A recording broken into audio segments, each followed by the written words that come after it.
दोस्तों नमस्कार, कैसे हैं आप? ये है मन कलम हुआ सीरीज का एपिसोड 3 और इसमें हमारे साथ हैं मिस्टर विक्रांत गर्ग। विक्रांत जी हमें बताने वाले हैं कि क्यों वो ये कहते हैं अपनी उस मुलाकात के बारे में कि काश वो मुलाकात हुई ही ना होती। प्यार में पागल होना भी पर कुछ हद तक ही कि प्यार में पागल होना ही पर कुछ हद तक ही जायज़ है। जायज़ है। विक्रांत जी हमें उस प्यार के बारे में भी बताने वाले हैं जिसकी कोई हद तो नहीं है, लेकिन सरहदें हैं।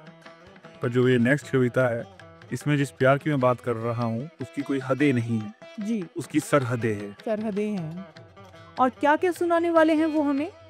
ये जानने के लिए चलिए शुरू करते हैं आज का एपिसोड।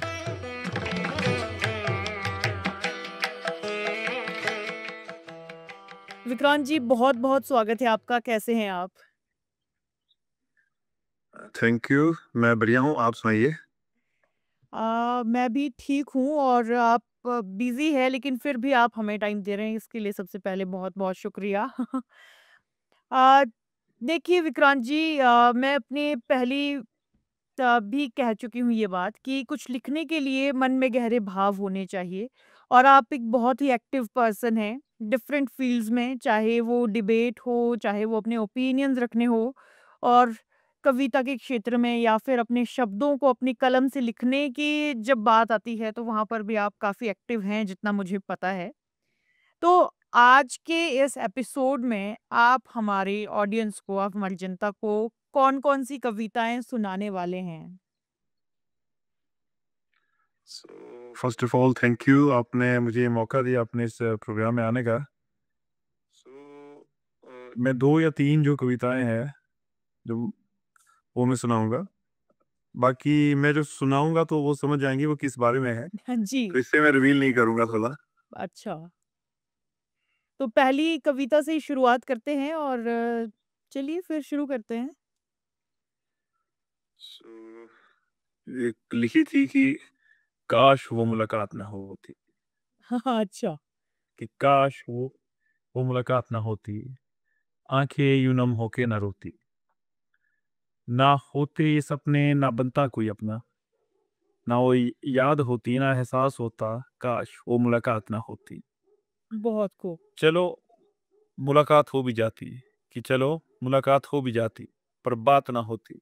पर बात ना होती। चलो चलो मुलाकात हो भी जाती पर बात ना होती। चलो बात भी हो जाती पर इतनी खास ना होती। काश वो मुलाकात ना होती। अरे! इस सीने में दिल के होने का एहसास ना होता। इस सीने में दिल के होने का एहसास ना होता। शायद तब मैं कभी ना रोता। शायद मैं तब कभी ना रोता। काश वो मुलाकात ना होती। शायद आवारगी हम पे ना छा पाती। शायद आवारगी हम पे ना छा पाती। काश वो मुलाकात ना होती। शायद तेरी गली मोहल्ले में हमें कोई ना कोई काम नहीं निकला आता। हुँ, काश वो मुलाकात ना होती। काश वो मुलाकात ना होती। चलो अगर वो मुलाकात ना होती, कि अगर वो मुलाकात ना होती, शायद ही मैं समझ पाता, गानों में संगीत से ज़्यादा मायने लफ्ज़ रखते हैं। हुँ, शायद ही मैं समझ पाता, गानों में संगीत से ज़्यादा मायने लफ्ज़ रखते हैं। शायद ही मैं समझ पाता, बर्बाद आशिकों की भी ज़माने में एक अहमियत होती है। अच्छा। शायद ही मैं समझ पाता, प्यार में पागल होना भी पर कुछ हद तक ही, कि प्यार में पागल होना ही पर कुछ हद तक ही जायज़ है। जायज़ है। सो उस मुलाकात का होना या ना होना कितना लाज़मी है, कितना वाजिब है, ये तो मेरी समझ में नहीं। कि उस मुलाकात का होना कितना वाजिब है, कितना लाज़मी है, ये तो मेरी समझ में नहीं। मेरी समझ में नहीं। फिर भी फिर भी उस मुलाकात का वो एहसास ही प्यारा है। फिर भी काश वो मुलाकात ना होती, काश वो मुलाकात ना होती। Thank you. हाँ, बहुत ही अच्छी है लेकिन विक्रांत जी आपने मुझे थोड़ी-सी उलझन में डाल दिया है। आपने एक तरफ से इसे टाइटल दिया है काश वो मुलाकात नहीं होती। आपने एक तरफ दर्द तो जता दिया है कि क्यों नहीं होती, लेकिन दूसरी तरफ आप ये भी कह रहे हैं, फ़ायदे भी गिनवा रहे हैं कि दिल के होने का एहसास है, क्या होता है, वो सब आपने चीज़ें गिनाई। फिर भी आपने ये टाइटल दिया कि काश वो मुलाकात नहीं होती। क्यों? बर्डन एंड बेनिफिट इकट्ठा चलते हैं। किसी चीज़ का बेनिफिट होगा तो उसका बर्डन भी होगा। तो वही बात बताई गई है इसमें। तो दोनों पलकों में भारी कौन-सी चीज़ है कि मुलाकात ना ही होती तो ही अच्छा है या फिर फ़ायदों के साथ है तो भी चलेगा? अगर ना ही होती तो ही अच्छा। अच्छा, ठीक है। तो ठीक है, दूसरी जो कविता है वो किस बारे में है? तो second one is about motivation as a youngster. जो हम यूनिवर्सिटी में पढ़ते हैं तो देखते हैं कि यंगस्टर जो है they are preparing for competitions और अलग-अलग फ़ील्ड्स के लिए जो प्रिपेयर करते हैं, कई बार जो है सफलता नहीं मिल पाती। कई बार है जो आदमी थोड़ा खुद को वीक फील करता है, तो उसपे कुछ कि ज़िंदगी इसमें तुझे चलना है, तुझे लड़ना है, तुझे आगे बढ़ना है, तुझे चलना है अंगारों पर अपने सत्य धर्म विचारों पर, तुझे चलना है अंगारों पर अपने सत्य धर्म विचारों पर। यहाँ अखंड भी यहाँ पाखंड भी अखंड है। यहाँ अखंड भी अखंड है। यहाँ असत्य भी सत्य है। यहाँ असत्य भी सत्य है। यहाँ भूखे कई शेर है। चालाक गिद्धड़ों के ढेर है। शेर गुर्राएंगे, शेर गुर्राएंगे, जी। गिद्दड़ झुंड में आएंगे। तेरे पथ पे वो मुश्किलें वो लाएंगे, पर तुझे चलना है अंगारों पर अपने सत्य धर्म विचारों पर, तुझे चलना है अंगारों पर अपने सत्य धर्म विचारों पर। अभी समय और भी विपरीत आएगा, अभी समय और भी विपरीत आएगा। हुँ। अभी तूफान भी कई आएंगे, वो तुझे घुटनों पे झुकाएंगे, पर तेरे झुकने से तेरे पथ नहीं कम हो पाएंगे। तेरी मंजिल तेरा इंतजार वहीं करेगी, उसे प्राप्त करने के लिए हिमालय की चोटी पे चढ़ने के लिए तुझे चलना है अंगारों पर अपने सत्य धर्म विचारों पर, तुझे चलना है अंगारों पर अपने सत्य धर्म विचारों पर। अभी समय और भी विपरीत आएगा कि अभी समय और भी विपरीत आएगा, तू स्वयं को मिट्टी में मिला पाएगा, तू स्वयं को मिट्टी में मिला पाएगा। तब तुझे याद यही रखना है, तब तुझे याद यही रखना है, तो वो बीज है, तो वो बीज है, उसी धूमिल मिट्टी से ऊर्जा प्राप्त कर कल एक विशाल पेड़ बन जाएगा, कल एक विशाल पेड़ बन जाएगा। तुझे चलना है गारों पर अपने सत्य धर्म विचारों पर, तुझे चलना है गारों पर अपने सत्य धर्म विचारों पर। चारों पर। बहुत खूब विक्रांत जी। लेकिन देखिए आपने एक तो कहा कि यूनिवर्सिटी जैसी जगह पर जहाँ पर लोग बहुत सी अपनी लक्ष्य को प्राप्त करने की कोशिश कर रहे होते हैं, चुनौतियाँ आती है और आपने बीच में बात कर दी कि पाखंड भी अखंड है, सत्य भी असत्य है। ये बात आप किस कॉन्टेक्स्ट में कह रहे हैं? ये कॉन्टेक्स्ट यहाँ क्योंकि विकास जी जैसे जितना मैं आपको जानती आपका हूँ, आपने पाखंड भी बहुत जितना मैं आपको जानती हूँ, आपने ये बहुत एक्सपीरियंस के साथ कह दी है ये बात। ये कभी और सुनाएंगे आपको क्योंकि इसमें तो फिर काफी टाइम लग जाएगा, कॉन्टेक्स्ट हमारा बदल जाएगा ना। और ये है कि पाखंड भी अखंड है और असत्य भी सत्य है, यही सोसाइटी की जो प्रैक्टिकल रियलिटी है। हुँ। यहाँ सत्य को भी सत्य बताया जाता है और अखंड को भी बहुत अखंडता के साथ करा जाता है। करा जाता है। जी जी। तो आप वैसे डिफरेंट फ़ील्ड्स में बहुत सी चीज़ों को ध्यान में रखकर और अलग-अलग विचारों को रखकर आप कविताएँ लिखते हैं। एक और कविता का वक़्त हो चुका है जो आपने लिखी हो, प्लीज़ आप वो सुनाएँ। जैसे पहले का कॉन्टेक्स्ट था कि प्यार में कुछ पागल होना पर कुछ हद तक ही जायज़ है, कुछ हद तक ही।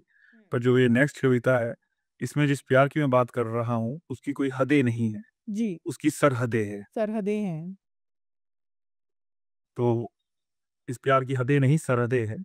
सो गौर फरमाइएगा कि आँखों में लहू उभर आता है, तिरंगे में लिपटे वो जवान, लगते सोए माँ के आँचल में, देख रहे सपना, उज्ज्वलता, अखंडता, संपृक्तता इस राष्ट्र की। जन्म लिया आबो-हवा जिसकी खाई है, उसकी खातिर शहादत को चूमने वालों को देख, आज आँख लहू से भर आई है। हुँ।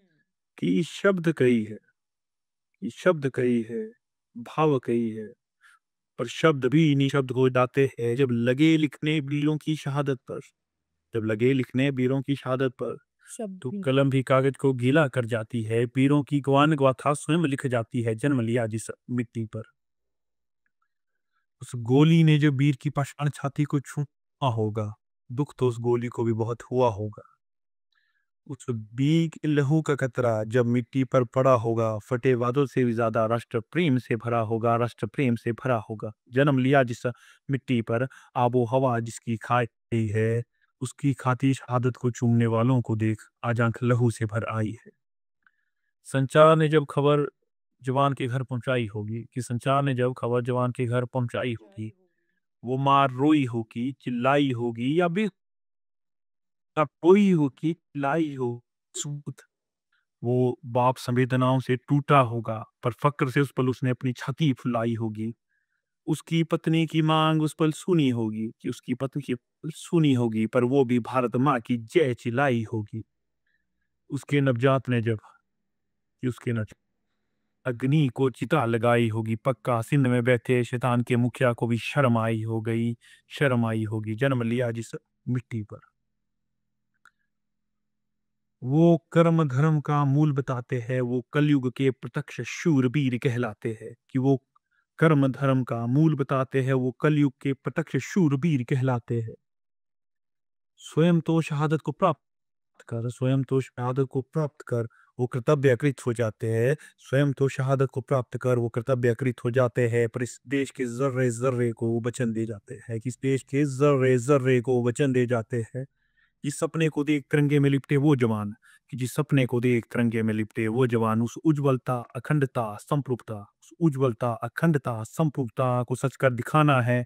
विश्व के पटल पर सर्वोपरि भारतीय तिरंगे को लहराना है, भारतीय तिरंगे को लहराना है, भारतीय तिरंगे को लहराना है। Thank you.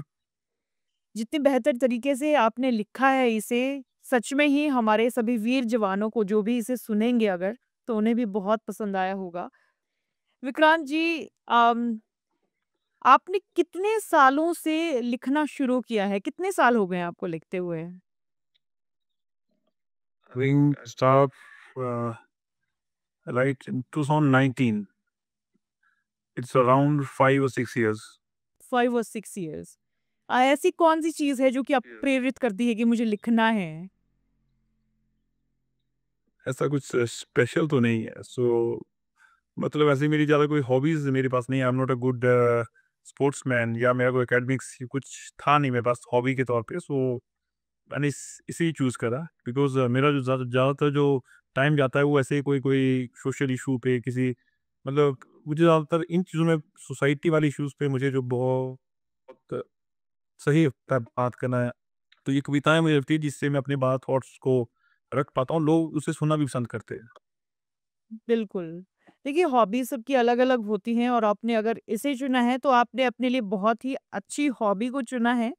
जिस तरह से आप लिखते हैं और अपने विचारों को व्यक्त करते हैं, ये बहुत ही उम्दा है।